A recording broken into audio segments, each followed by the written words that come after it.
দর্শক, ভারতের লোকসভা নির্বাচনের তৃতীয় ধাপের ভোটের পরিস্থিতি জানাচ্ছেন আমাদের কলকাতা সহকর্মী পরমাশিস ঘোষ রায়।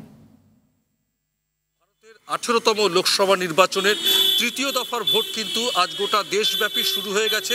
ভারতীয় সময় সকাল 7টা থেকে যা চলবে বিকেল 5টা পর্যন্ত।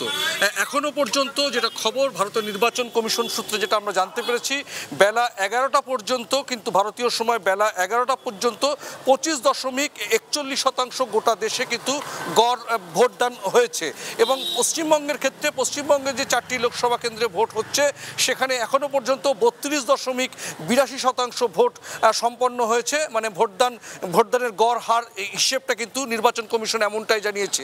দেশের 11টি রাজ্য এবং 2টি কেন্দ্রশাসিত অঞ্চলে মোট 93টি আসনে কিন্তু ভোট চলছে। আজ সকালেই কিন্তু গুজরাটের আহমেদাবাদের গান্ধীনগরে ভোটদানে অংশ নিয়েছেন প্রধানমন্ত্রী নরেন্দ্র মোদী, ভোট দিয়েছেন অমিত শাহ কেন্দ্রীয় স্বরাষ্ট্রমন্ত্রী, তিনিও ভোট দিয়েছেন। পশ্চিমবঙ্গের ক্ষেত্রে 394 কোম্পানির নিরাপত্তা বাহিনী এবং 1000 দেশেক পুলিশ কিন্তু মোতায়েন রয়েছে। পরমাশিস ঘোষ রায়, RTV ইন্টারন্যাশনাল, কলকাতা। কলকাতা থেকে জানাচ্ছিলেন পরমাশিস ঘোষ রায়।